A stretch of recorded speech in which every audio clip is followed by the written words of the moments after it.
नमस्कार प्यारे विद्यार्थियों, मैं अर्जुन राजौरी आपके अपने ही यूट्यूब चैनल हमारी कोचिंग में आपका बहुत बहुत स्वागत करता हूँ। प्यारे विद्यार्थियों, आज फिर उपस्थित हूँ आपके अपने ही यूट्यूब चैनल हमारी कोचिंग में फिर एक इम्पोर्टेंट टॉपिक के साथ। टॉपिक क्या होने वाला है प्यारे विद्यार्थियों? टॉपिक रहेगा अपने पास में वृत्त या सर्कल। ये जो चैप्टर है वो एग्जाम में टोटल 4 नंबर का आएगा और इस चैप्टर से बहुत अच्छे अच्छे क्वेश्चन पूछे जाते हैं। किस टाइप से क्वेश्चन पूछे जाएंगे उन सब के बारे में चर्चा करेंगे आज की वीडियो में। तो देखिए, आज हम पढ़ेंगे वृत्त या सर्कल के बारे में। सर्कल या वृत्त होता क्या है? तो देखो, सर्कल की परिभाषा क्या होती है? किसी एक निश्चित बिंदु से निश्चित दूरी पर जो आपके पॉइंट्स बनाए जाते हैं, इन पॉइंट्स को अपन क्या कहते हैं, या इनके द्वारा जो निर्मित आकृति होती है इसे हम क्या कहते हैं? वृत्त या सर्कल कहते हैं। देखिए प्यारे विद्यार्थियों, मान लीजिए ये आपके पास में कोई वृत्त है और ये वृत्त का क्या है? केंद्र। इसको हम कहते हैं केंद्र या सेंटर। इसके अलावा ये जो चारों ओर दीवार होती है इसे हम कहते हैं क्या प्यारे विद्यार्थियों? परिधि। परिधि या सरकमफ्रेंस। इसके अलावा ये जो केंद्र है यानी सेंटर है, इससे इस परिधि के बीच की दूरी को अपन क्या कहते हैं? उसको कहते हैं हम त्रिज्या यानी रेडियस। और इस त्रिज्या का जस्ट डबल यानी कोई ऐसी रेखा जो वृत्त को दोनों हिस्सों से काटे और केंद्र से होके गुजरे, वो क्या कहलाती है? इसका व्यास कहलाती है प्यारे विद्यार्थी, व्यास या डायमीटर। अब इसके अलावा इसके अंदर बहुत सारी डेफिनेशंस बच जाती है। जैसे आपके पास में है जिह्वा, आपके पास में है वृत्तखंड, त्रिज्यखंड, ऐसी और भी चीजें बच जाती है जैसे स्पर्शरेखा है। इन सब के बारे में पढ़ेंगे। तो देखिए प्यारे विद्यार्थियों, जैसे ये अपने पास में क्या है? कोई वृत्त है। अगर कोई रेखा वृत्त को टच करते हुए जा रही है, मतलब जैसे मान लो कोई ये रेखा है जो वृत्त को क्या कर रही है? टच करते हुए जा रही है, तो इस रेखा को हम क्या नाम देंगे? स्पर्श रेखा यानी टेंजेंट लाइन। स्पर्श रेखा या टेंजेंट लाइन है ना, जो वृत्त को केवल और केवल कितने बिंदु पे टच करती है? एक बिंदु पे। और आपके क्वेश्चन आ भी चुका है प्यारे विद्यार्थियों कि स्पर्श रेखा वृत्त को कितने बिंदुओं पर प्रतिच्छेद करती है? तो उसका आंसर आएगा अपने पास में एक। इसके अलावा एक होती है छेदक रेखा। छेदक नाम से ही जाहिर है, छेदक या सेकेंड क्या होता है? जो वृत्त को छेद कर दे, मतलब एक ऐसी रेखा जो वृत्त के व्यास यानी परिधि के सिरों को काटती हुई गुजरती है, इसे क्या कहते हैं हम? इसे कहते हैं हम छेदक रेखा। और ये जो छेदक रेखा है इसी को इंग्लिश में सेकेंट लाइन बोलती है। अब देखिए प्यारे विद्यार्थियों, अगर आपसे कोई क्वेश्चन पूछे कि छेदक रेखा वृत्त के कितने बिंदुओं पर काटती है, तो वृत्त के 2 बिंदुओं पर छेदक रेखा काटती है। एक प्यारे विद्यार्थियों आपके पास में होती है जिह्वा। क्या होती है? जिह्वा। देखो जिह्वा क्या होती है? जो आपके पास में वृत्त को आर पार काट के नहीं जाए, केवल वृत्त के व्यास के सिरों या परिधि के सिरों पे टच करे, उसे हम क्या कहते हैं? जिह्वा या कोण कहते हैं। क्या कहते हैं? जिह्वा या कोण। और ये भी वृत्त को कितने बिंदुओं पे काटती है? 2 बिंदुओं पे। इसके अलावा और क्वेश्चन क्या पुटअप हो सकता है अपने पास में? क्वेश्चन पुटअप हो सकता है कि वृत्त के अंदर कितनी जिह्वाएं खींची जा सकती है। तो प्यारे विद्यार्थियों, जीवाएं हम कितनी भी खींच सकते हैं। देखिए, अनंत जीवाएं खींची जा सकती है। तो एक वृत्त के अंतर्गत अनंत जीवाएं खींची जा सकती है। और क्वेश्चन क्या पूछा जा सकता है? क्वेश्चन पूछा जा सकता है आपसे कि जो जीवा है वो सबसे बड़ी जीवा क्या होगी वृत्त के अंदर? तो सबसे बड़ी जीवा केवल क्या होगी? केवल और केवल व्यास होगी, क्योंकि यहाँ से दूरी बढ़ाएंगे फिर वापस कम हो जाएगी। तो जो सबसे बीच वाली जीवा है उसी को हम क्या कहते हैं? वृत्त का व्यास कहते हैं। इसके अलावा प्यारे विद्यार्थियों, और आपसे क्या पूछा जा सकता है? आपसे पूछा जा सकता है वृत्त के अंदर कितनी छेदक रेखाएं खींची जा सकती है? तो प्यारे विद्यार्थियों, मैं छेदक रेखा ऐसे भी खींच सकता हूं और ऐसे भी खींच सकता हूं। इसका मतलब वृत्त के अंदर अनंत छेदक रेखाएं यानी सिकेंट लाइन ड्रॉ कर सकते हैं या बना सकते हैं। और क्या क्वेश्चन पुटअप हो सकता है अपने पास में? आपसे स्पर्श रेखा से क्वेश्चन पूछा जाता है। स्पर्श रेखा से क्या क्या क्वेश्चन पुटअप किया जाता है? देखिए प्यारे विद्यार्थियों, हमें पूछा जाता है कि वृत्त के अंदर कितनी स्पर्श रेखाएं खींची जा सकती है। तो देखिए प्यारे विद्यार्थियों, ये आपके पास में कोई वृत्त है। इस वृत्त पे मैं यहाँ से भी एक स्पर्श रेखा खींच सकता हूँ, यहाँ से भी स्पर्श रेखा खींच सकता हूँ, यहाँ से भी स्पर्श रेखा खींच सकता हूँ, यहाँ से भी। इसका मतलब वृत्त में हम जितनी चाहे उतनी स्पर्श रेखाएं खींची जा सकती है।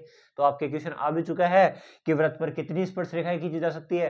तो उसका आंसर आएगा अनंत यानी इन्फिनिटी टेंजेंट लाइन ड्रॉ की जा सकती है। आगे आपसे पूछा जाए कि अगर कोई बिंदु जो कहाँ है? वृत्त के ऊपर। वृत्त के ऊपर मतलब वृत्त की जो परिधि है उसके ऊपर है। इसके ऊपर कितनी स्पर्श रेखा या इसको टच करते हुए कितनी स्पर्श रेखा। तो प्यारे विद्यार्थियों सुनना, अगर वृत्त के ऊपर कोई एक बिंदु है तो उससे केवल और केवल कितनी स्पर्श रेखा, केवल और केवल एक स्पर्श रेखा खींची जा सकती है। इसके अलावा आपसे क्वेश्चन पूछा जा सकता है कि कोई वृत्त है, वृत्त के बाह्य बिंदु से, मान लो ये आपके पास में क्या है, एक वृत्त है, इस वृत्त के बाह्य बिंदु से, मतलब ये बाह्य बिंदु है, बाह्य बिंदु से कितनी स्पर्श रेखाएं खींची जा सकती है। तो आपको ध्यान रखना, बाह्य बिंदु से हम स्पर्श रेखाएं कितनी खींच सकते हैं, बाह्य बिंदु से केवल और केवल 2 स्पर्श रेखाएं खींच सकते हैं। जो बिंदु वृत्त के बाहर होगा उससे 2 स्पर्श रेखा या 2 टेंजेंट लाइन।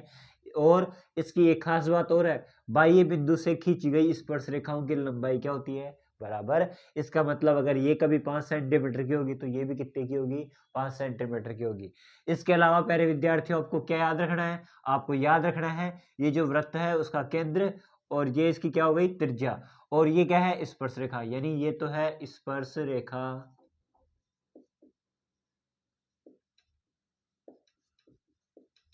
और ये अपने पास में क्या हो गई प्यारे विद्यार्थियों, त्रिज्या। और हमेशा स्पर्श रेखा और त्रिज्या के बीचों बीच कितने डिग्री का कोण होता है प्यारे विद्यार्थियों, तो स्पर्श रेखा और त्रिज्या के बीच हमेशा कितने डिग्री का कोण होता है, 90 डिग्री का, यानी 90 डिग्री का एंगल। और 90 डिग्री का एंगल जैसे ही बनता है आपके पास में एक समकोण त्रिभुज का निर्माण हो जाता है प्यारे विद्यार्थियों। आगे और किस किस टाइप से क्वेश्चन पूछे जाते हैं, तो हमें देखिए प्यारे विद्यार्थी किस टाइप से क्वेश्चन आएंगे उसके बारे में चर्चा करते हैं।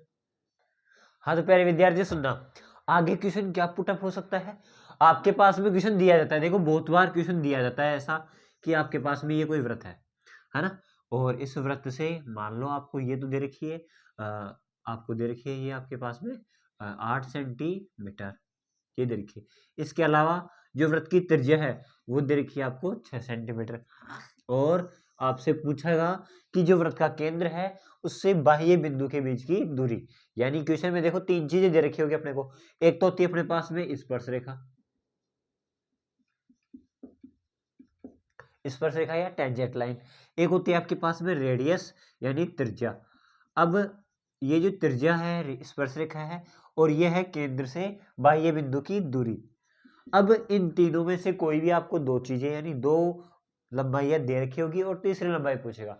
अब सबसे ज्यादा कंफ्यूजन देखो बच्चों को कहाँ होता है, दिखने में ये 90 डिग्री का लगता है लेकिन होता कौन सा 90 डिग्री का है, ये वाला, क्योंकि हमने अभी पढ़ा है कि स्पर्श रेखा त्रिज्या के ऊपर क्या होती है, लंब होती है, यानी 90 डिग्री का कोण बनाती है। इसका मतलब जो समकोण त्रिभुज होता है, समकोण त्रिभुज में हमने पढ़ा था कि जो 90 डिग्री है उसके सामने वाले भुजा को तो हम क्या कहेंगे, कर्ण कहेंगे। इसके अलावा इसको कहेंगे हम लंब, और इसको क्या कहेंगे हम, आधार। तो यहाँ पर कौन सी प्रमेय लगेगी प्यारे विद्यार्थियों, यहाँ लगेगी पाइथागोरस प्रमेय। क्या है पाइथागोरस प्रमेय, पाइथागोरस प्रमेय कहती है कि कर्ण स्क्वायर बराबर में आपके पास में क्या होता है प्यारे विद्यार्थियों, लंबी स्क्वायर प्लस आधार स्क्वायर। तो इसी से इसको सोल्व करेंगे, यहाँ पे हमें कर्ण का मान चाहिए, तो कर्ण की जगह अपन लिख देंगे दूरी, और दूरी का स्क्वायर, ऐसे कैसे, बराबर में लंब कितना है आपके पास में, वो है 8 का स्क्वायर, और प्लस ये कितना आपके पास में 6 का स्क्वायर। 8 का स्क्वायर कितना होता है मेरे विद्यार्थियों, 64, प्लस 6 का स्क्वायर कितना होता है 36, और यहाँ पर आपके पास में जो दूरी है उसका स्क्वायर हटाएंगे तो क्या लग जाएगा, अंडर रूट। तो 64 और 36 कितने हो गए, 100, और 100 का अंडर रूट आपके पास में कितना होगा प्यारे विद्यार्थियों, 10। इस प्रकार आप क्या निकाल सकते हो, इनके बीच की दूरी निकाल सकते हो। अगर दूरी और त्रिज्या दे रखी होगी तो स्पर्श रेखा की लंबाई भी ध्यान रखना। लेकिन प्यारे विद्यार्थियों एक चीज ध्यान रखना, बहुत से विद्यार्थी गलती यही करते हैं कि 90 डिग्री इसको ना मानकर इसको मान लेते हैं, जिसके कारण वो इसको क्या मानते हैं, कर्ण मानते हैं, और वहां पर उसका क्वेश्चन क्या हो जाता है, गलत हो जाता है। और आगे क्वेश्चन किस प्रकार से पूछा जाएगा उसके बारे में देखते हैं प्यारे विद्यार्थियों। सुनना प्यारे विद्यार्थियों, सुनना, आपके पास में जो क्वेश्चन आता है किस हिसाब से आता है, मान लीजिए आपको कोई वृत्त दिया हुआ है और इस वृत्त में ये 2 स्पर्श रेखाएं खींची गई है, साथ में यहाँ पर ये केंद्र है, केंद्र से हमने ये बना दिया। अब प्यारे विद्यार्थियों आपको पता है स्पर्श रेखा क्या होती है, लंब होती है, मतलब ये भी 90 डिग्री का और ये भी कितने डिग्री का, 90 डिग्री का। तो अपने पास जो बड़ा क्वेश्चन आता है वो इसी टाइप से आता है। और क्या पूछा जाएगा, आपसे पूछा जाएगा कि केंद्र पे बनने वाले कोण और स्पर्श रेखाओं के बीच का कोण आपस में क्या होता है, समपूरक। अब पहले बात तो आपको समपूरक यानी सप्लीमेंट्री की डेफिनेशन पता होनी चाहिए। तो समपूरक कोण होता क्या है, देखिए प्यारे विद्यार्थियों, एक होता है समपूरक कोण, समपूरक को बोलते हैं अपन सप्लीमेंट्री। सप्लीमेंट्री एंगल है वो क्या कहता है, वो कहता है कि जिन दो कोणों का योग 180 हो, यानी जिन दो एंगल का एडिशन कितना होगा, 180 होगा, वो क्या कहलाएंगे, समपूरक या सप्लीमेंट्री एंगल कहलाएंगे। यानी हमें ये सिद्ध करना है कि कोण O और ये कोण P आपस में मिलकर कितने डिग्री के होंगे, 180 के। तो देखिए प्यारे विद्यार्थियों कैसे करेंगे, इसको अपन ने मान लेंगे A, इसको मान लेंगे B, O और ये मान लिया C। अब यहां से देखना आप, क्या ये है चतुर्भुज बन रहा है, क्या चतुर्भुज मतलब क्वाड्रिलेटरल, और क्वाड्रिलेटरल और चतुर्भुज के चारों कोणों का योग कितना होता है, 360। यहां से मैं क्या लिख सकता हूं, क्या कि कोण A प्लस कोण B प्लस कोण BOC और प्लस कोण C बराबर टोटल कितने डिग्री के हैं, 360 के। अब आगे आपको पता है कोई कोण बी और कोण सी दोनों 90 डिग्री के हैं, तो मैं इन दोनों की जगह क्या रख दूंगा, 90 रख दूंगा। तो यहाँ पे आएगा कोण ए प्लस 90 प्लस कोण बी ओ सी प्लस 90 बराबर में कितना हो जाएगा, 360। 90 और 90 कितने हो गए आपके पास में, 180। ये ऐसा कैसा, और जो आपके पास में 90 और 90 180 हो गया, उसको उधर ले जाके क्या कर देंगे अपन, माइनस कर देंगे। तो यहाँ पर कितना बच जाएगा, 180, यहाँ बचेगा BOC, यहाँ बचेगा कोण A। तो देखा प्यारे विद्यार्थियों, क्या दो कोणों को जोड़ने पर 180 आ गया, क्या इस प्रकार आप सिद्ध कर सकते हो कि ये दोनों कोण आपस में क्या होते हैं, समपूरक। अतः केंद्र व स्पर्श रेखाओं के बीच का कोण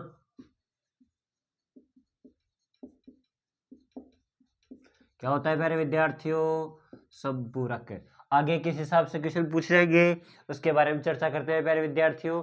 और क्या पूछा जाएगा देखते हैं प्यारे विद्यार्थियों, सुनो। हाँ प्यारे विद्यार्थियों सुनना, आगे क्वेश्चन और क्या पूछा सकता है, आपके एग्जाम में क्वेश्चन आता है, दिया जाता है कि मान लो आपके पास में ये कोई वृत्त है और इस वृत्त के चारों ओर कोई मैंने क्या बना दिया, एक चतुर्भुज बना दिया। देखिए जैसे ये मैंने क्या बना दिया, एक चतुर्भुज बना दिया। यहाँ से